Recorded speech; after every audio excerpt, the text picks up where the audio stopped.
A very warm welcome to today's LEITWOLF Leadership Podcast. My name is Stefan. I am a leadership catalyst and your podcast host. And today I have the huge pleasure to have a conversation with one of the most respectful rebels I have ever met. It's my pleasure to introduce to you Juan Pablo Velasquez. Juan Pablo, welcome to the LEITWOLF Podcast. Thank you very much, Stefan. Super happy to be here. Great. Juan Pablo, you initially qualified in a law school, then did a Master of Business Administration, followed by a Master of Management from Tulane University. Today, you lead HR for Fyffes, one of the largest and oldest fruit companies in the world, with nearly 15,000 employees across Latin America, the US, and Europe. Originally from Colombia, you are now based in Switzerland. And right from our first conversation, when exploring a cooperation, I felt your clarity and your impact on me. Yeah, you really made an impact on me. And that's why we are here together today. So you say about yourself that you lead with clear principles, with bold conversations, and deep respect for people. You and I believe in cultures where autonomy, connection, and accountability truly coexist, where people can laugh out loud, and deliver outstanding results. And I just love that attitude.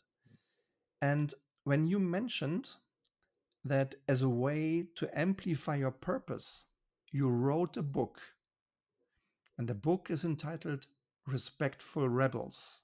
And I just learned in our pre conversation it's now existing in English since a month. I'm going to buy it still today. A book that challenges the status quo without losing your soul. It just intrigued me. I thought we should have an interview, and I feel really grateful that you invested time today to share your experience with the LEITWOLF community out here. So I'm really glad you're here, Juan Pablo. So I'm super let's glad to be here, Stefan, and thanks a lot for that generous introduction as well. Yeah, you're welcome. I mean, I mean it. I felt touched when we met, and I felt inspired when I read the title. So I'm really curious now, as is the audience, to find out more. But let's start. Let's start with you as a person, and when you were young. Yeah, you have kids, and I have kids. I'd like to explore and understand who or what did you want to become when you were a child. I wish I could say like I wanted to be an astronaut or a police officer or something, but the truth is I had no clue, Stefan. I loved drawing, so perhaps an artist. But then when I started growing up, I really loved reading and writing. So when the opportunity came and the first time I went to the university to choose my career, like I need to pick up a template saying which career I was going to opt for, I just randomly picked up law school, right? Just because it said I like reading, I like writing. Uh, then when I started going to law school, in the middle of the studying, I told my parents, you know what? I think I messed it up. What I really want to be is a journalist. And I almost changed careers, but at that moment, my parents convinced me, like, lawyers are great journalists, right? And I bought that. And then by those random things in life, I had the great accident of falling into HR, and I fall in love. So what I can tell you is when I was a kid, I never said when I grow up I want to be an HR professional. That I can say was not the case. Great.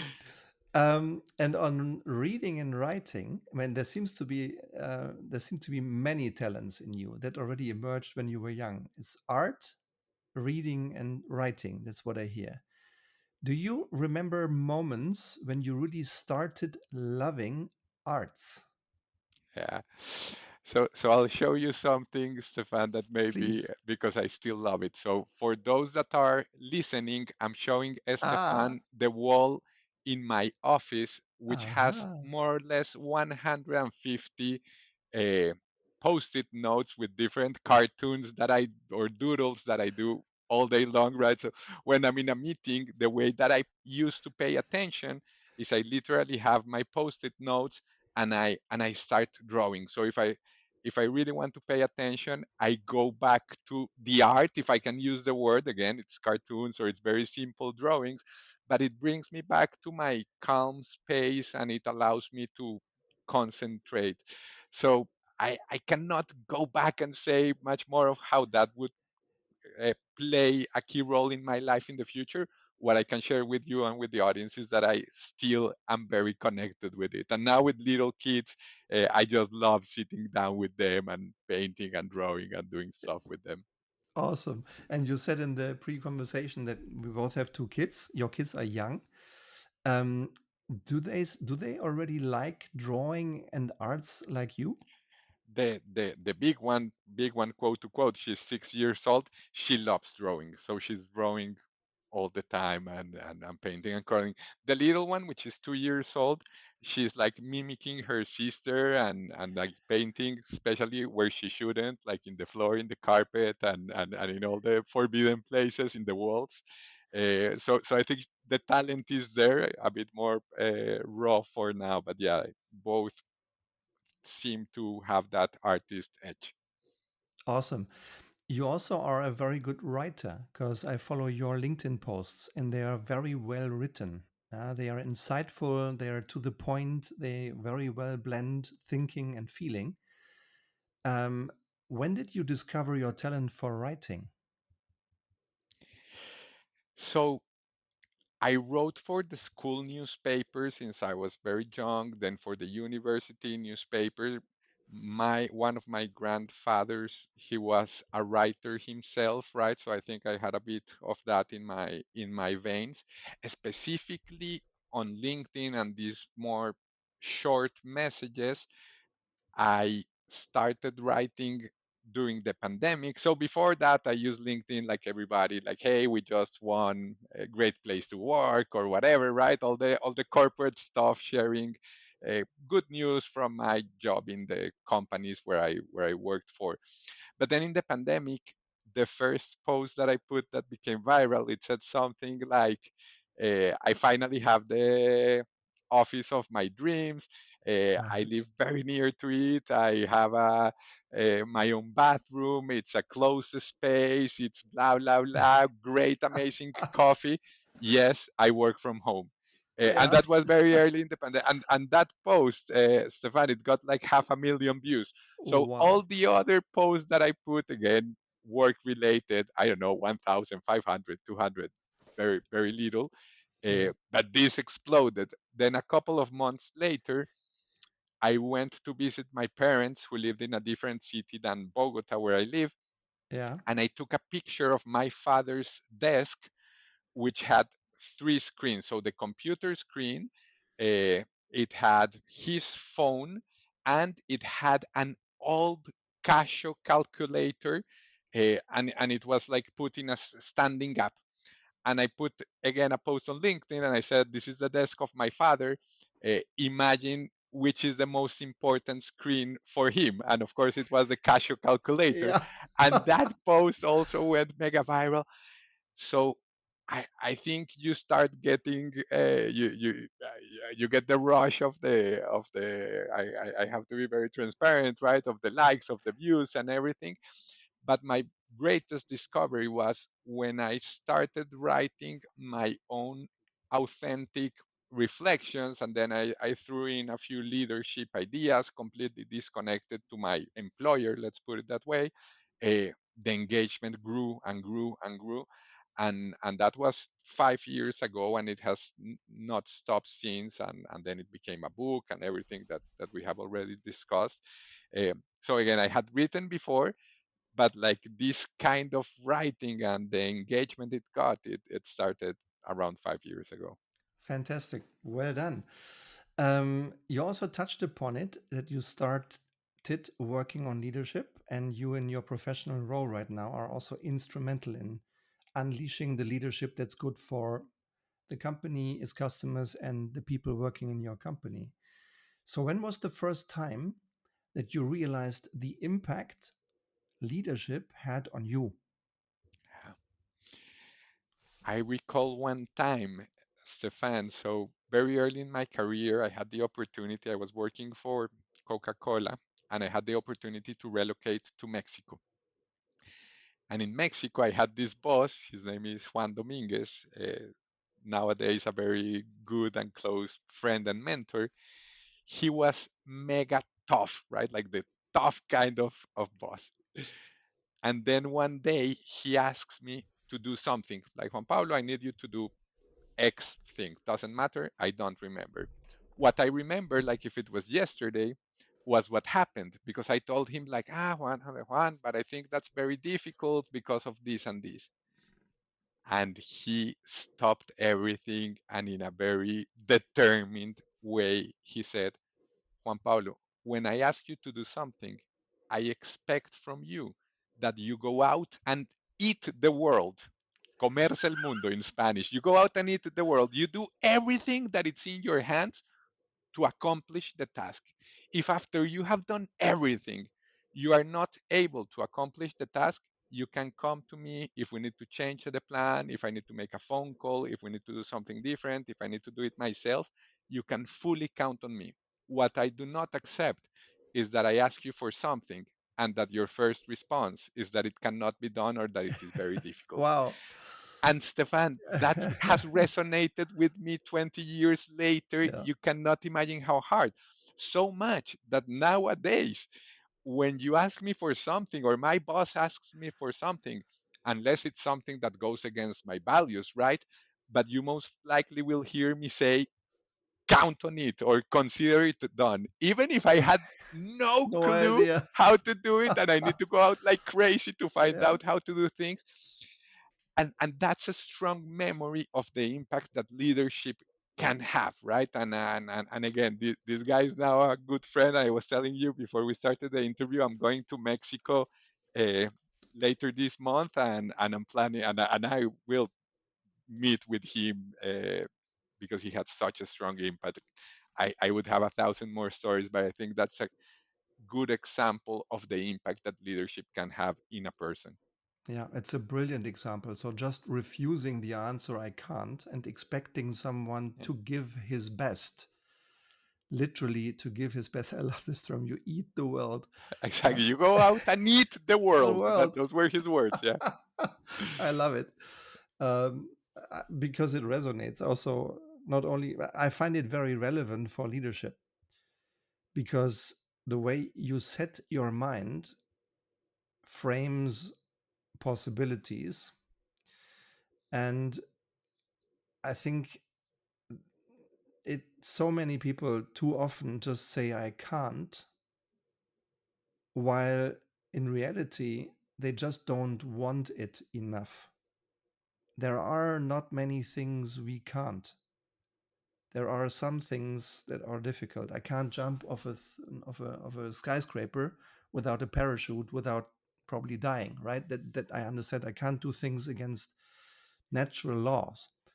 But everything else, I may not be ready to pay the price, or I may not want it enough. Fine, but I can't is often an excuse. And I love the way how your boss just nailed it by saying, eat Yeah. the world. I love it. Thank you. I remember it now laughing, right? Yeah. I also remember that in the moment I almost cried, right? He was tough, Mm, but again, it was such a powerful message. mm, yeah. Um, on that moment, let's get back into that moment, Juan Pablo. How did it make you feel in the moment he told you? So let me go back one step. This guy was my second boss. My first boss was the most respectful person, Stefan, that I have ever met in my life. So he would be the kind of guy that or boss that would call me. At that time, we used extensions, right, in the offices. So he would call me to my extension, and I was an intern at that time. Hey, Juan Pablo, can I please bother you with something?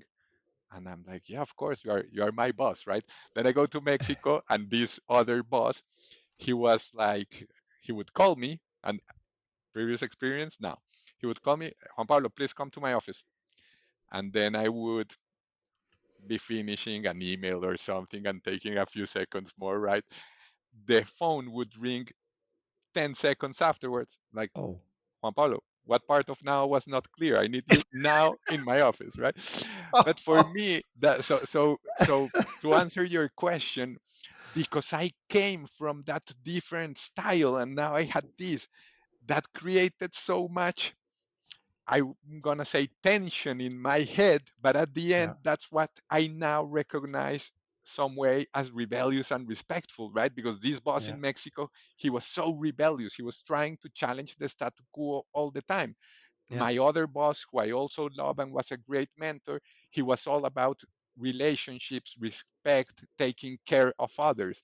So mixing those two, uh, is what I now see was very powerful in my life. In the moment, to answer your question, when Juan Carlos, my boss in Mexico, told me that, I think it had a double effect. On one hand, I honestly almost cried because he again, he was tough, Mhm. and he was being tough with me.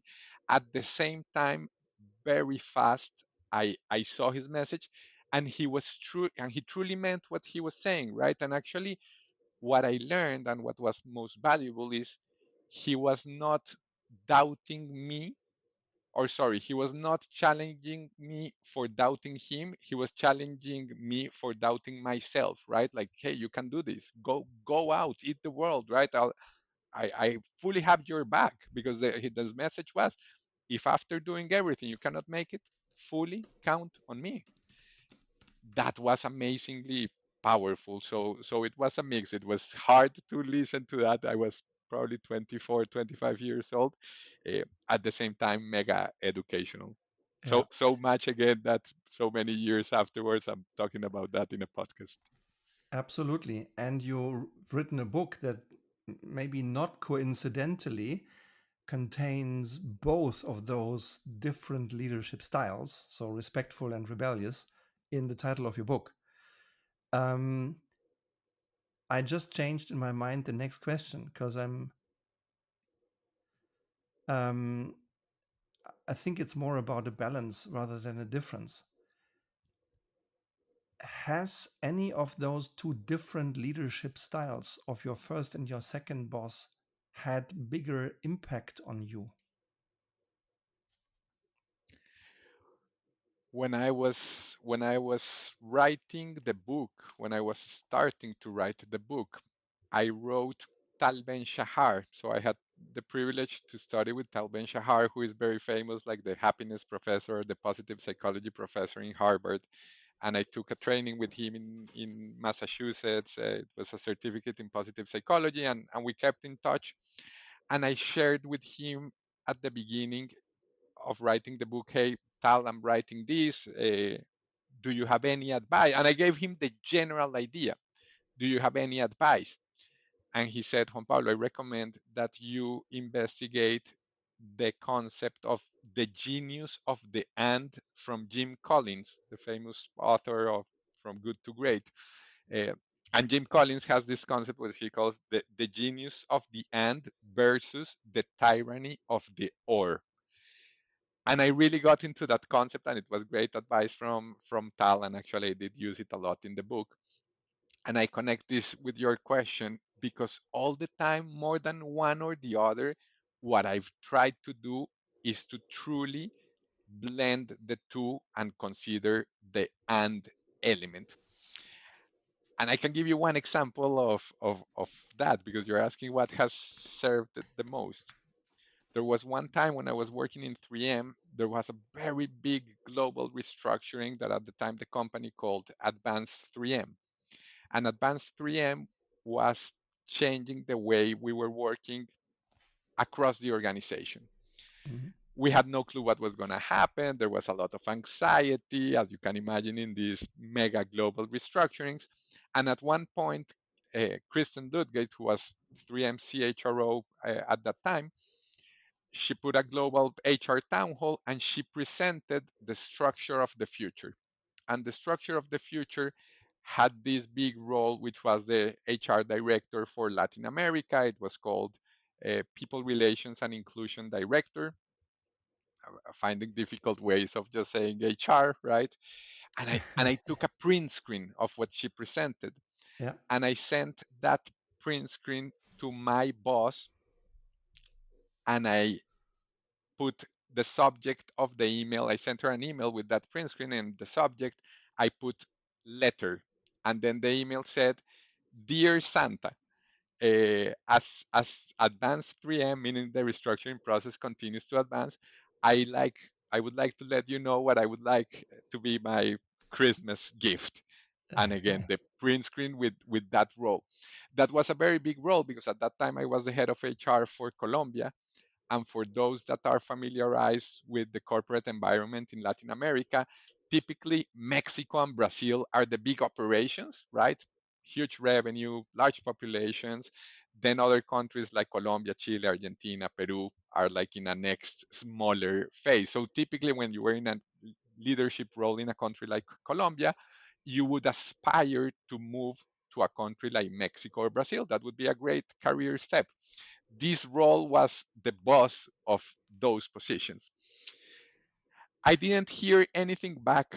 So I said, I hit send, right? And then hours start going by and don't hear anything back. And I start saying, did I go too far? Was that too ambitious? Was that too uh, informal, right? Because dear Mhm. Santa, my Is letter to Santa informal. Claus, Yeah. right? It was informal indeed. So I start making movies in my head. And Yeah. then, like 3 hours later, the person that was my boss at the time, she replies and she says, like, ha ha ha, JP, you made my day. I will be a good Christmas elf and I will let Santa know of your wishes. She and Okay. we never discussed that. Other than that, we never discussed that exchange of messages. Mm. Nonetheless, like 3 weeks later, I get an ask from 3MCHRO asking me if I wanted to participate for that position, the one that I had put in my. No Okay. one made reference to my email. No one never replied other than that. Yeah. And long story short, I ended up getting that position to lead Wow. HR for 3M for Latin America, which again was a Mm. huge step for my career at that time. For me, that's an example of being rebellious in the sense of challenging the status quo, of being authentic, of trying to do things different, of changing and taking the reign of my own destiny, right? Mm. At the same time, it was respectful, it was an ask. Uh, it was put in playful words. I was not demanding anything. It was like, if you don't give me this, I will leave the company, or it wasn't Yeah. any kind of threat. Uh, and again, and at the end, I got it. I cannot say for sure that that email was the cause for getting it, but because of what I believe and what I have seen in many occasions on my life, I'm pretty confident that showing that rebellious and respectful way of wanting it truly made a difference for actually getting it. So that's a very long answer, Stefan, to say I think more than the one of the other or the other, it has actually been the combination of the two that has had the most powerful effect. Yeah. Thank you. And that resonates a lot with me on many angles for both the power of and versus or. I remember when I was a young guy, like 1920, I decided to slow. I reconstructed the way I take decisions. I think I'm taking decisions now much faster than I did when I was a young man. Mm, I bought another mistake though, which is I'm sometimes taking binary decisions, maybe too fast, rather than keeping the and open yeah. long enough. Yeah. So it makes me reflect my own way of taking decisions. And the other one I think is it might be interesting to many of the people listening to us right now is about how should you best actively manage your own career or influence your own career. There are some cultures out in the world where my impression is people hesitate. I've just spent 5 days working in Shanghai for a global client of ours, in a vision and strategy project. I met many Chinese who were very strong, I think, in what they've done, but they might have hesitated to speak up and initiate their own career development upwards. And I myself, again, as a youngster, probably hesitated, and many others will do as well. So, what would you suggest is a good and or a good balance to influence your own career in a respectful manner? Yeah. So I think three ideas come to mind, Stefan. So the first one, and I have said this in other talks, like talking with university students or like trainees, it's about, I hope this translates well from Spanish, but putting your nose where no one has invited you, meaning being curious and getting involved in stuff that no one has asked you to do so. When I started my career in Coca Cola as an intern, I was asked to translate documents just because I spoke English, and there was a very big lawsuit in a court in Florida. This was a massive lawsuit from a union. And I could have said, like, hey, I didn't go to law school to translate the documents, right? And play the cocky card. But instead, I started getting very curious on what I was translating. Then I got a very good grasp around the case. And from translations, I got asked, you know what, can you please do a summary? And then after a summary, can you please do an analysis on this? And then when the lawyers were coming from the US or when the people from the corporate in Mexico were coming, I would participate in these meetings of super high executives, or at that time I saw them like that, were super confidential, where an intern would have normally never been part. But because I had really been curious about it, I got very much involved. And actually, that's how I got an offer to move to Mexico. So the first one is, if you really want to manage your career upwards, so I'm going to make that parenthesis, up, because some people might want to manage their career staying where they are, but if they have the passion and the ambition to grow, put your nose where no one has asked you to do so. uh, the second one, Stefan, I would say it's around showing your interest. When I was 10 years in Coca-Cola, I got a call from a headhunter to move to another Colombian company, to a Colombian company called Alpina. It's a dairies company, coincidentally founded by Swiss immigrants to Colombia, but that's another story. Yeah. And it was my dream job. It was my dream Mhm. job. And I developed a strategy in my head. So I said, you know what? I'm gonna make myself desired, right? So I'm gonna play the card of like the forbidden fruit. So I went to the headhunter, I had the interviews, and then to the interview with the CHRO of Alpina.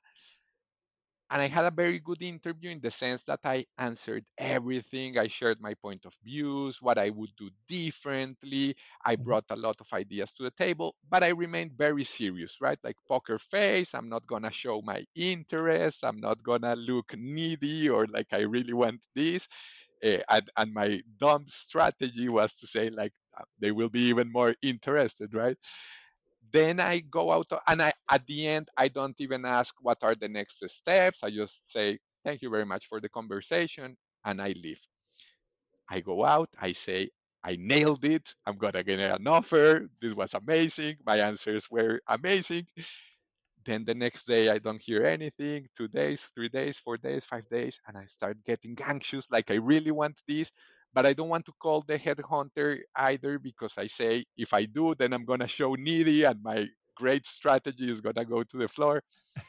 But after 2 weeks, I have to call the headhunter. So I Yeah. call, and this was a Venezuelan woman, and she answers the phone, and I say, hey, Mike, I want to know if what's the status with the process, Yeah. what happened. And she said, no, Juan Pablo, so later today, uh, we're going to make an offer to the final candidate. And I'm Uh-huh. like, no, very bad luck. Okay. And she makes a pause and she says, but you know what, Juan Pablo, I'm very intrigued by your call. This is very surprising. And I say, why? And she says, because Claudia, who was the hiring manager, she really loved your profile and everything that you Mhm. said, But for her, it was completely evident that you were not interested in the Interested. position. Aha. So then I changed like uh, an idiot from the mind to the heart. And I'm like, yeah. no, mate, you gotta tell Claudia that I really want the role, that I'm yeah. super passionate about it, that it's my dream. And she was like, Juan Pablo, breathe. I don't think this is gonna happen. This never happens, but let me, there's only one chance for a first impression, but let Yeah. me talk with her. Mm-hmm. We hung up. I'm feeling like the most stupid person in the world. Then, like 20 minutes later, she calls back and she says, yeah. Juan Pablo, I have good news. This typically never happens, but Claudia wants to see you tomorrow in her office at 7 Okay. a.m. Can you make it? And I say, I will, I will ditch anything else that I have. And so it was. The next day it was 6:59 a.m. in Claudia's office. And I was like crazy. I think I didn't even let her speak. I'm like, Claudia, I really want this. I would do this and this other and blah blah blah blah. And at the end she was honestly laughing, and she said, Juan Pablo, if you had told me that before, the role was yours. But if you're still so enthusiastic about it, here's the offer for the position. wow. Yeah. So I learned, and this is my second point, when you want something, and this includes career wise, you need to show and express with verbal language, non-verbal language, all your full interest and enthusiasm. Maybe you'll get it, maybe you'll not, but at least everything that was in your hands would have been done so that you can Brilliant. aim for an opportunity. Yeah. Brilliant. And I and love the it. third one, and this one is Yeah. shorter, I think you gotta be a career masochist in the sense that if things don't go the way you wanted them to go, you gotta put the full burden in your shoulders, even if it's unfair, even if it's a bit exaggerated. But that's the only way that you can actually change the outcome in the future. If you just say, no, I was very good, but the boss was very unfair, or they have a favorite, or this is so sad, I have no clue what I did wrong, or you will not be able to change the future. So again, a bit masochist, uh, but I always put the outcome, good or bad, of what happens, and again, including career wise, on my shoulders. Yeah. So you And I fully recommend own others. the Yeah, outcome, whatever it exactly. is. You own the Whatever it outcome. is, Yeah. exactly. Yeah. Yeah. Yeah. Very good advice. Now, um, a question to essence. I think there are many ways, particularly for people like you and me, and probably everyone now on the call who like the topic of leadership, to describe it in length, in different versions of length. What I'm more interested in, because it's more memorable and often sticks much better with people's minds, is the essence. Um, can you articulate the essence of good leadership for you? Yes, I think I can give it a try. So, at the risk of sounding like a broken record, Stefan, for me, the essence of good leadership is to be rebellious and respectful, to rebel against the status quo, to create a new, better future, and to use respect as the base of everything that you do. So, I think rebelliousness plus respectfulness, it's the perfect mix of good leadership and inspiring leadership. Yeah, You thank you. you change things, and you do it in a constructive manner. Yeah, yeah, thank you very much. Um,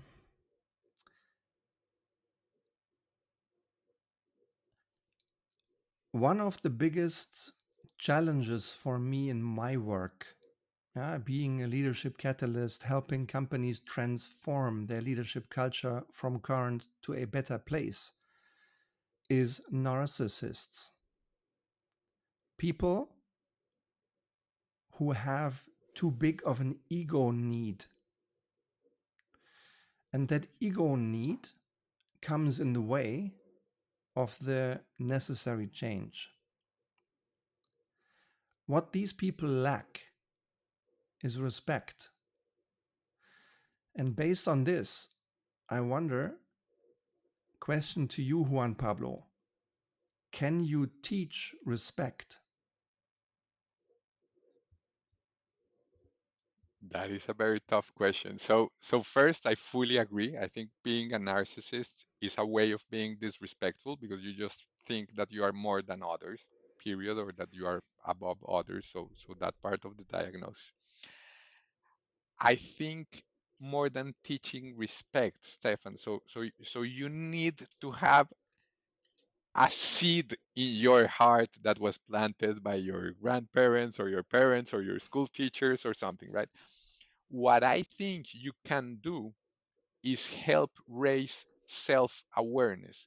There's many people, there's many people that truly and honestly think they are respectful or they have respect as a value, but they have certain behaviors that others perceive as disrespectful.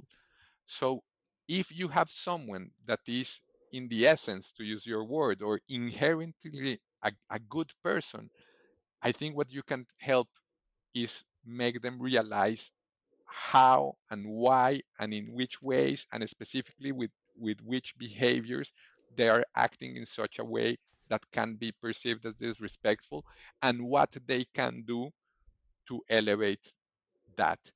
I Yeah. had a I had a case a few years ago where a group of sales people came to me and basically to speak up against their boss. They were saying that Okay. their boss was that she was very mm, they didn't use the word disrespectful, but that she didn't recognize their work and that she was too Okay. tough and that she was only oriented on results but was not empathetic, right? And I listened to them. Perfect. Thank you very much for speaking up. Then I go and I have a conversation with this person. And since the first moment, I notice how this person is so passionate about her work. Like she really wants to achieve results. She really wants to take the company to another level. Uh, I feel the positive intentions around growing the business, right? So I start listening to her and I ask her how does she interact with her team and everything. At the end, I identified that she had her, I like to call them the equalizers of rebelliousness and the equalizer of respect, right? So instead of a dial that you move from one to another, it's two separate equalizers. So I saw that her rebelliousness equalizers was mega high. Her respect was a bit low, not to say very low. And I never tried to reduce her rebelliousness. What I tried to coach her was how she could elevate her level of or her equalizer of respect. And we spoke and she told me how her meetings with her team were, etc. So I gave her a few uh, advice, right? And she was thankfully very receptive. Like 3 weeks later, a month later, I'm in the hallway in the company, and I accidentally meet one of the salespeople that had come to my office, and I ask him, like when a doctor asks a patient, "Hey, how are things progressing? How's the medicine working? Like, hey, how are things going?" And he said, "No, Juan Pablo, super good. Thank you very much. Things are better." Uh, and then he says something that also got very much in fire in my head. So he said, "No, Juan Pablo, now when she calls us, before asking for the sales number, she asks us, how we are. And then in the sales meetings, uh, she will recognize those that are doing well."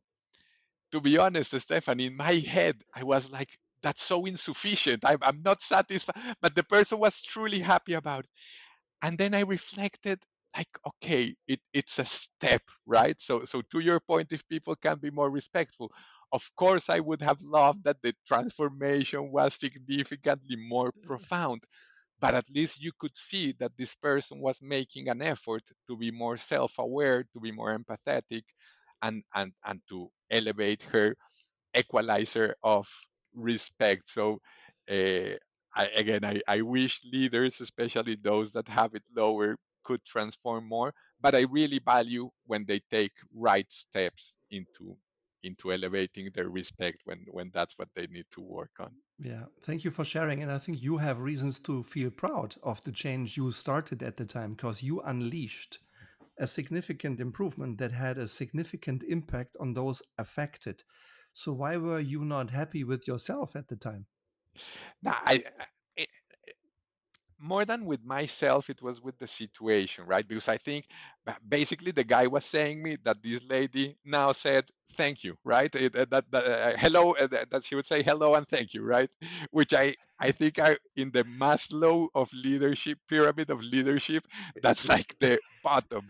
But to your point, I see what you're saying. Yeah, you gotta start from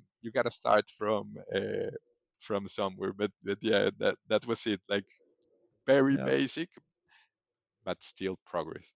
yeah. I really like this concept you're sharing of don't try to dial down, dial up.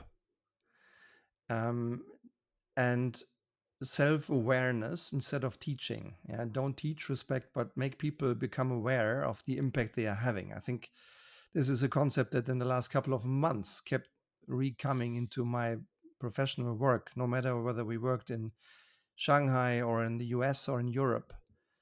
Um, there is such a difference between our intent as leaders and our impact on others, at least sometimes with some people. Or let me quote numbers. I've recently come across a research where as many as 97% of all people asked said, yes, I think I am a strong leader. 97%. And then the next question was, have you ever had a really bad boss in your career? Which, by definition, Juan Pablo, if there was no discrepancy between self perception and impact on others, the number must have been like 3 Mm, or maybe 10 if you had a few double countings or triple bosses. But the number was 69. Yeah. So that just confirmed to me, and I am in the same park. I'm not better, right? I'm pointing my finger at the phenomenon, not at people. yeah, The phenomenon is this inconsistent self reflection, this inconsistent awareness of the impact we are having on others. Yeah? Anonymously, I've done about 350 one-to-one executive coaching programs over my career. And I'm sharing here a concept that you as an HRD, you might be familiar I with, love it. right? Yeah, the Yeah, the, insights. the, the insights tool. And the first one, I love this description. Yeah. Be brief, be bright, be Go. gone. Yeah. Yeah, I love that. I had those in my previous office. So I was yellow, red, green, blue. Those are my colors. We have the same colors.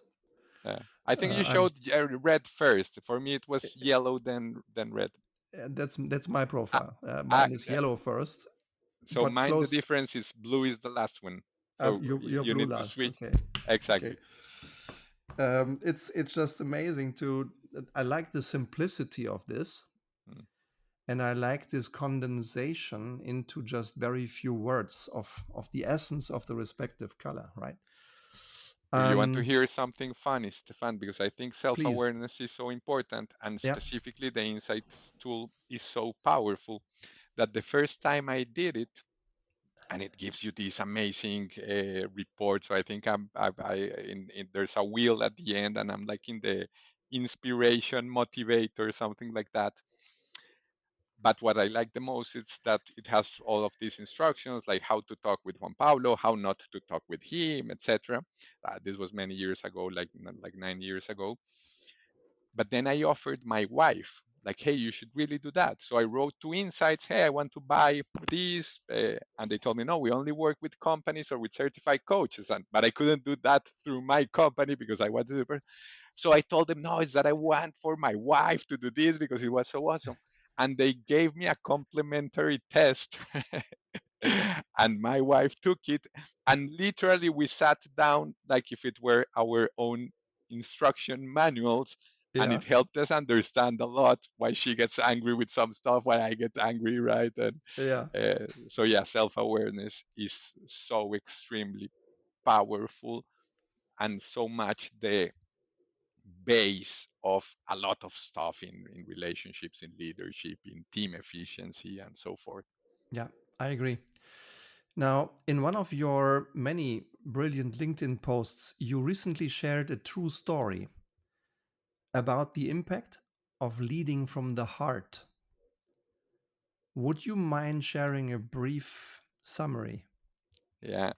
So when I finally got that head of HR for Latin America role, very soon afterwards, we had to make a decision to let go a very high executive in Brazil. And it was a very complex case, no need to go into details. I was supposed to go to Brazil to do it, but that was at the beginning of the pandemic, so I couldn't fly at the moment. So my HR leader in Brazil, who used to be my peer, now I was her boss, she accidentally sent an email with confidential information about this termination to the wrong recipient, who was actually like very close to the person that we were terminating. It was Mm. like a big confidentiality breach. So she calls me crying and she says, no, Juan Pablo, this happened. I messed up. I already wrote to the other person asking him to delete the email. And I was like, okay, no, no, don't worry, we will manage. I tried to be empathetic, but in true honesty, I was a bit cold because at the end, a mistake had been committed, right? So I called my boss in Minnesota, his name, Mike Ottesen, an amazing boss. And I called Mike and I said, Mike, I have to tell you that this happened. I thought he was going to be very angry with the HR director in Brazil, but I was acting like, hey, you gotta make yourself responsible of your acts, right?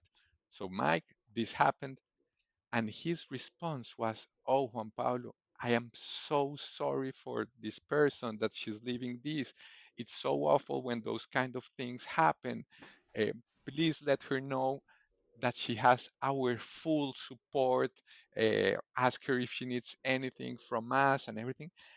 I felt like the most awful leader ever, right? But not happy with that, Stefan.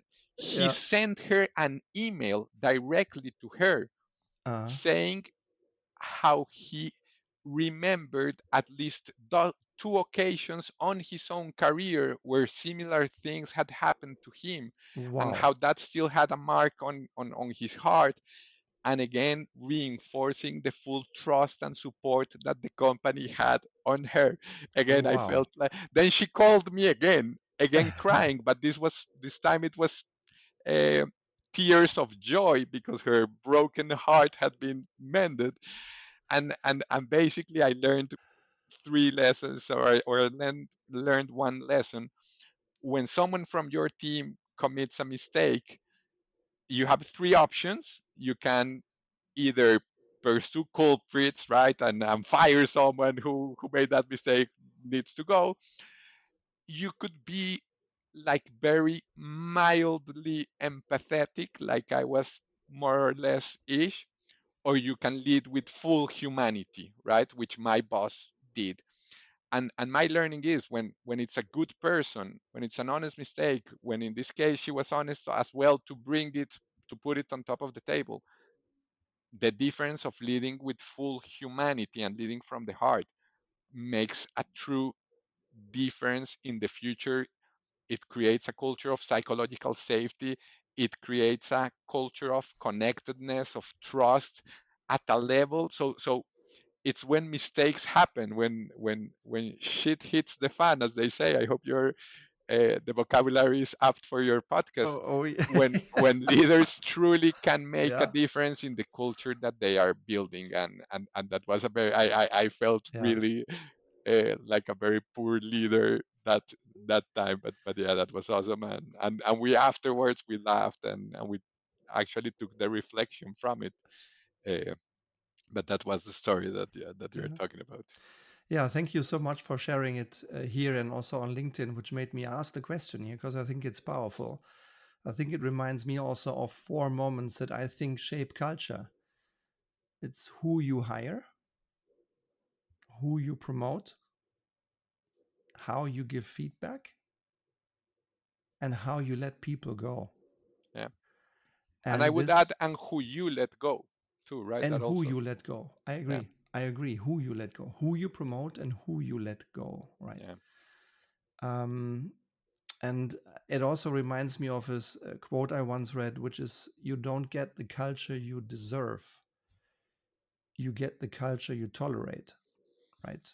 Um, so I'm allergic to toxicity, and I yeah. don't really have a lot of patience with people who behave in toxic manners.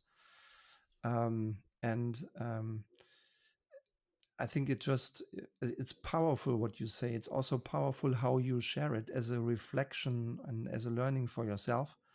I think when people make mistakes, and when they make mistakes they know matter, they anyway feel like a raw egg, right?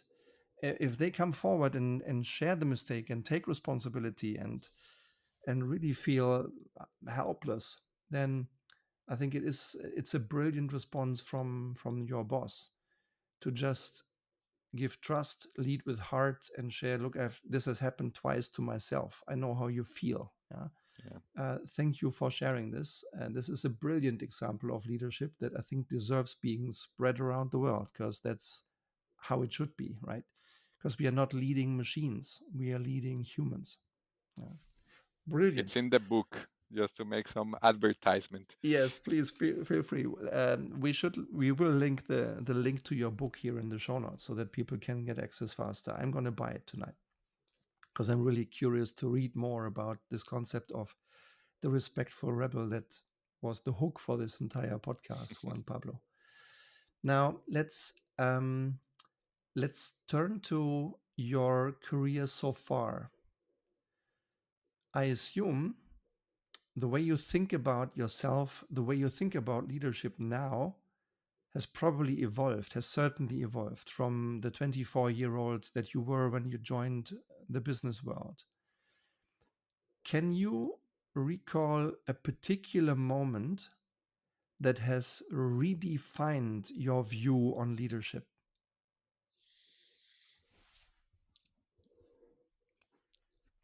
There was one time, Stefan. So when I was in this company Alpina, that I finally got the job, that it was my dream job and everything after my idiotic trying to play hard to get.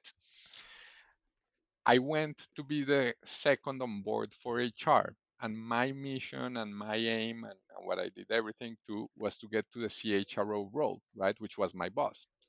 And they were hiring someone that had that succession potential. So I worked really hard for that. And at one moment, my boss moved to a different position. So, and I get called to the CEO's office. And I say, so I don't know yet that she's moving to another position. So I get called to the CEO's office. I go to the CEO's office, and he lets me know that my boss was moving to a new role. Immediately in my head, I'm like, I'm so happy, right? This is the moment where I'm going to be told that this is truly my dream come true, becoming a CHRO for the first time in my career. This is what I have been preparing for so long, and here I am in the right time, in the right moment. And then he delivers the news that I was not being appointed to the position, but to give the final blow, he lets me know that one person from my team, someone that reported in to me, someone that I had hired, that I had trained, was going to be appointed as CHRO. So he was now going to be my boss. Stefan, I cannot tell you, this has been the most strong ego destroying moment of my whole life. There's nothing that I have felt in my life like what I felt in that instant. Mm. I cried. I broke down. It was like a punch in the face. I asked him if that's a final decision, and he says yes. So then I leave his office. This was a Friday, like 2 p.m. I don't even go back to my office to get my things, to get my jacket, to get my stuff. I literally go to the parking lot and I escape. I go to my house. I ditch everything. On my way home, I called Alberto Ramirez. He was another boss and very good mentor that I had in my career. And I'm like, Alberto, can you believe what they did to me? This is happening. Ay, ay, ay. I'm going to quit on Monday. I'm already Mm. thinking of my resignation letter because this is a humiliation and it's unacceptable. Mm. And he waits and he listens, right? Mm. And long story short, he makes me notice how immature it would be to do that, right? And he helps me notice, and then I notice it myself very strongly that I was playing the role of a victim, which I there's nothing I hate more in life, and what I try to, and even from my HR role, what I try to advise others, right? Not never to fall into that role. So of course I didn't quit on Monday, and I made the respectful decision of respecting my new boss. This guy was we're good friends now. He called me, he told me like, hey, and so he called me, hey, Juan Pablo, are you in the office? And I'm like, this was my new boss, right? And I'm like, no, I'm in my car to my way home. And he says, I fully understand. I want you to know that whatever happens, I will always see you as a mentor, right? So he was very kind. And I decided that I would respect the decision, that I would respect my new boss. At the same time, I decided that I had to rebel, not against the company, because the company had all the right to make the decision that they consider more appropriate, Yeah. but to rebel against my circumstances, right? So I say, okay, the opportunity at this moment was not there. Mm. I will start opening my mind and being more proactive into exploring different opportunities. Yeah. And thankfully, a few months later, both out of being proactive, but also good coincidences, I got the role as HR head of HR for 3M in Colombia, uh, which led to an amazing different kind of path and career. But that that moment, to your point on leadership, it showed me, uh, it talked to me about vulnerability, about ego again, because I was convinced there was no other alternative in my head other than I was the next CHRO, right? There was no space for another alternative in my head, and of course again it hit me in the face.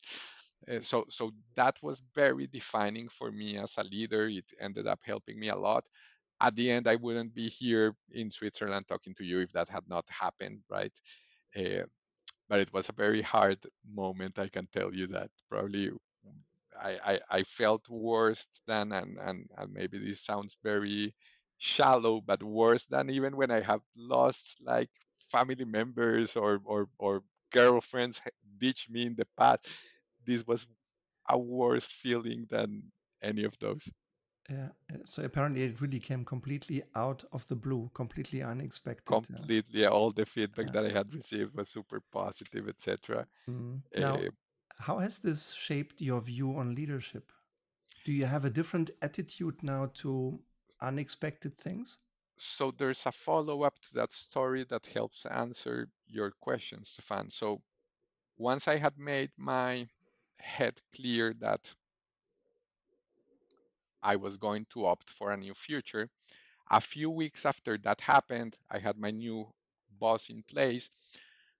I had to present to the board of Alpina the strategic plan of HR for the next 3 years. And Arturo, who was now my new boss, he was generous enough to allow me to present and to prepare the strategy and to be the one voicing it. Because I had already decided that I was leaving, so up to that point, I was very much playing the politics game of what do I need to say, what will I say that the CEO will want to listen, right? So I was very I like licking boots and trying to play of what did I had to do or say to continue growing in my career, right? Conscious or unconscious, and sometimes a mix of that, right? But this time, because again, I knew a few weeks ago that I was not appointed, I was confident that I was going to leave to pursue another opportunity. I had a very different approach in that presentation to the board. So I was particularly critical. I put everything of the strategy, I put all the obstacles that I saw in a very transparent and direct manner, still respectful, right, and still constructive, but I was way more aggressive than I would have typically done. I spoke about what I saw that the management team, how they were blocking the culture that we needed to build. So I was, but I said, I don't care, I'm leaving.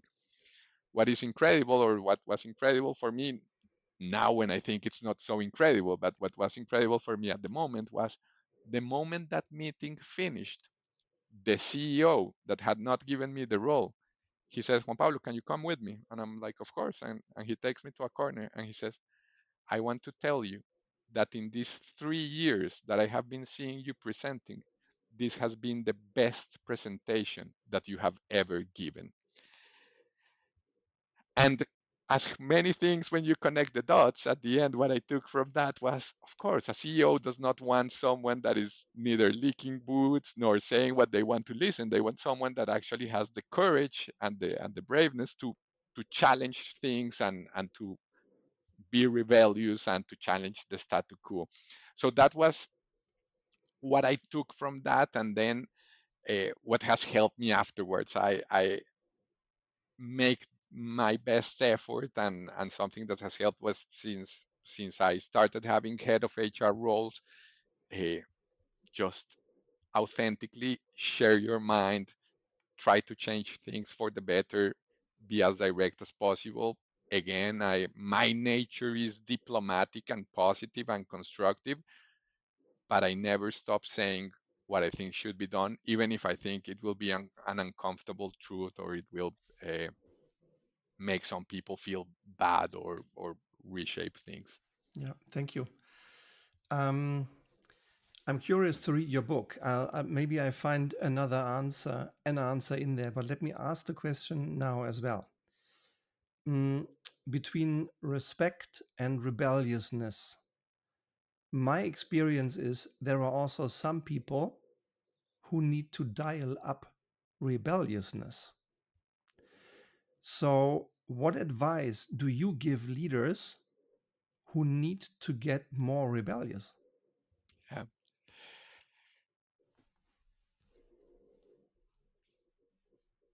So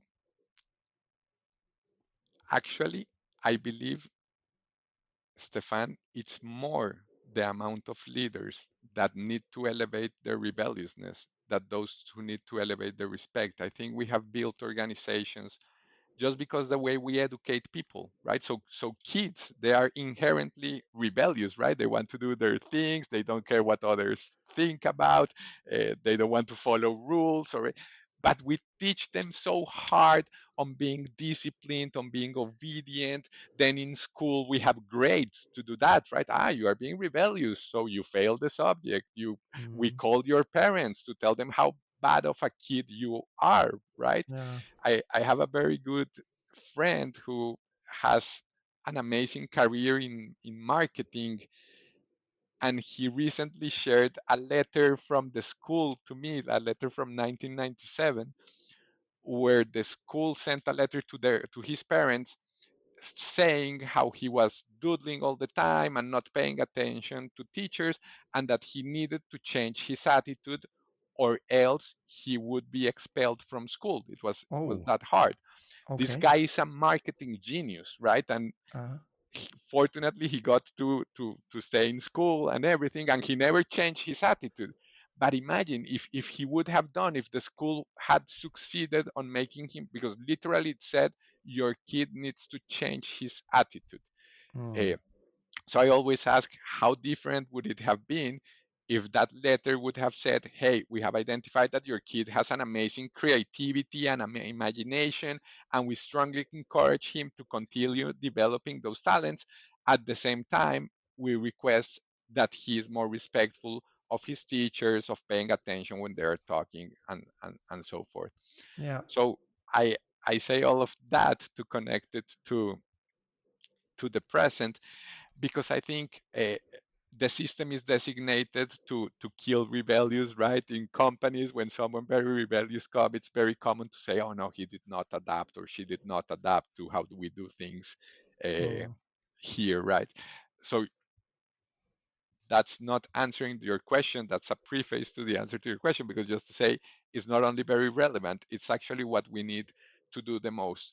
So first, self-awareness, Stefan. I think I received people that have read the book have told me, like, you know what, I really needed to get this shake, because I was in a sea of mediocrity, right? I was doing my stuff, but I was not being rebellious. So I think it's one, help them be more self-aware. Two, show examples of how rebellious can look like.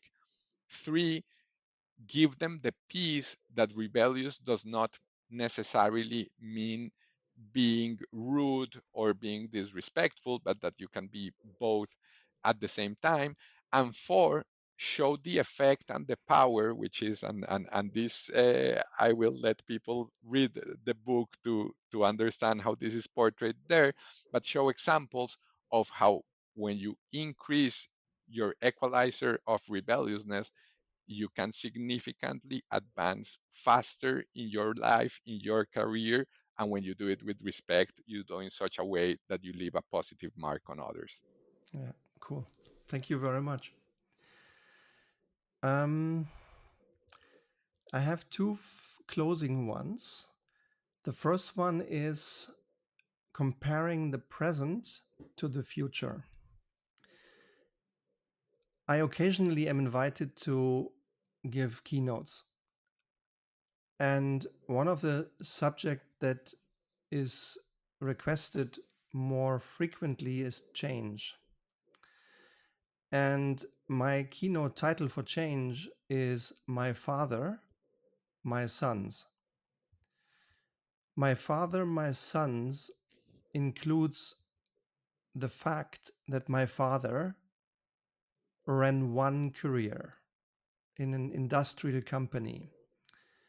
He was in the steel industry, he was fascinated by machines, and for about 35 years, he repaired the biggest steel pipe producing machines on the planet. One career. I have run three careers. Yeah. The first one in the corporate that allowed me to learn and grow. The second one in two different corporate companies in very different industries. I went from consumer goods and healthcare to telecoms and beer. And the third one as a startup founder. And I'm lucky. I founded two startups and both succeed. Both are running. So I ran three careers. And my anticipation is that both your kids and mine will run five careers, five different careers, not just different jobs in competitive companies, but different careers. And I would even dare to say 2/3 of the industries that your and my children will ever work in don't even exist yet. Mm. So if anything changes in change, I mean, change is the only constant in humanity, in human history. But I do believe that the the pace of change for your children and mine will be even higher than the pace of change is for you, for me at least. When I'm much older than you, but at least the pace of change for me. So I think it's interesting to compare what is leadership today and what is leadership going to be once your kids will be in leadership roles, if they choose to do to do leadership work as part of their work life. Or a bit more sharp, what leadership trait do you believe is underrated today but essential for the future? Oof. I I fully agree on the different lives and careers and what our kids are going to live, especially if you add the fact that there is a higher likelihood that they will reach 100 years old, if not more, right? So the world is changing in ways we cannot even uh, imagine. So I think there are a few elements of human skills and the typical soft skills, but maybe that underrated today but essential in our future leadership trait, and to keep in the line of the conversation, I would describe it as constructive defiance, right? So it's about the courage to to challenge what's broken, not for ego but truly for progress, right? So what I see is too often organizations reward compliance disguised as collaboration, but I believe, and it's so hard to see the future, that the future belongs to leaders who can disagree with respect, to speak uncomfortable truths, and still bring people with them, right? I think uh, when I talk about respectful rebelliousness, I don't see that as a trait of leadership. I see that as leadership itself, right? So uh, not very sophisticated, probably nothing very innovative, but if I would put it in words, I would label it as constructive defiance. Yeah, constructive defiance. Thank you. Mm, and thinking about one element that is fueling the change right now and fueling the pace of change. Yeah. Industrialization took about 3 generations. My father's was the last one. Digitalization took 1 generation to change the way we work. AI will probably only take 10 years or less. So, and we reacted. I mean, we are offering an online program called LEITWOLF Academy. It's a 1 year practical online leadership education that is enjoyed and used by young leaders and CEOs alike. And we've built a module, not about AI, but we've built a new module that's called Leading with AI, right? So, how do I lead in a world where AI is a normal standard? On that note, and from your perspective, Juan Pablo, how does AI influence the way we lead? Still too soon to tell, but I think that there's a couple of things where I anticipate it will change. One, around transparency. I think with both AI, but when you also add how legislation is moving, I just had a meeting earlier today around pay transparency, right? And I honestly believe it's a matter of a very short amount of time where everybody will know the salaries of everybody. And I use this as an HR example, right? But it's about a lot of things, right? So and the access to so many answers that AI gives, I think that's an element of transparency. And the other one is, I think AI will continue in many ways leveling the playing field, right? Because I can say that I have an MBA from Harvard or an LLM from uh, MIT or whatever, you're right. But at the end, when AI and AI don't think it as we see it now in a phone or in a screen, but we will have that somehow embedded in your glasses or in a different kind of device. I think we are all going to be equally smart, right? And we're going to have Mm, access to so many things and knowledge. And so that's going to redefine a lot experience. That's going to redefine a lot what being wise uh, means and what having information means. I think that's going to fuel what you were saying around changing so often different industries, different jobs, different ways of thinking. So it's such a novel world that anything that you try to anticipate it changes by the second. I, yeah. I I will remain very curious, and I will invite everybody to remain very curious, but it would be a very big lie to try and predict the future. Yeah, thank you. I agree. And I think transparency will be there, redefining being wise. I like a lot. It's amazing to see what it does and probably impossible to predict what it will really be, even just 10 years down the road. Now, let's close this wonderful conversation. I could go on for hours, but I'd like to give you the chance, Juan Pablo, to leave these many thousand people on the call now with either a question or a message that you would like to leave with our LEITWOLF Leadership Podcast community. So, what is one thought you would like to share with the audience? My thought is rebelliousness plus respect equals inspiration. I believe people look up to leaders who they see can offer a better, different future, and that put the effort and work to get it done and to realize that future, right? While at the same time doing it in a respectful and constructive manner. That genius of the and. Uh, so just because I couldn't finish differently, a strong invitation as well to read my book, Respectful Rebels. It's on Amazon. You can find it in any place of the world where Amazon arrives. Awesome. Thank you so much. I really appreciate you investing the time, Juan Pablo, to be here today for this conversation. I enjoyed it a lot, and I'm sure so did the many people on the call. I fully And support. myself as well, Stefan. It was amazing. Great. Yeah, thank you. I'm glad you enjoyed it as well. Thank you for being here. Thank you for sharing your experience. It's amazing to feel your positive openness. Also, thank you for sharing moments when you, in hindsight, would have done things slightly differently, because that's what we learn a lot from. I think too many companies still prefer sharing mainly or only best practices, while oftentimes you learn so much more from the things that do not go right first time around, but only second or third time around. So thank you for being a wonderful source of inspiration. I support your book. I will buy your book tonight.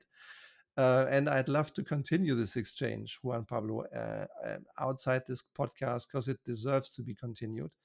I noted down many things that you share and that you see, starting from your childhood as an artist, as a writer, as a reader, continued by this growth mindset, not expecting, not accepting the I can't as a response from your first boss, or career management, put your nose where no one asked you to, or teaching respect. No, no, don't teach respect. Help raise the self awareness, all the way to AI and transparency, redefining being wise. You shared a lot of gold. I support your definition of leadership, which is respect and rebelliousness, and combining them and dialing both of them up. And I would also agree, while um, I sometimes get frustrated with narcissists who lack the respect, probably the world needs at least as much, if not more, people dialing up on their rebelliousness. Yeah, so it's been insightful. It's been teaching to me. It's been fun to have you on this call. And I thank you very much, dear Juan Pablo Velasquez. Thank you. Thank you, Stefan, and everyone. Guys, I hope you enjoyed this. Just let us know your feedback, your questions. Buy the book, read it, comment on it. Go and watch the LinkedIn page from Juan Pablo if you haven't subscribed yet. It's a rich source of inspiration and heartfelt and well thought through impulse on creating a well led world. It's been a pleasure. Thank you very much. Take care and see you next time.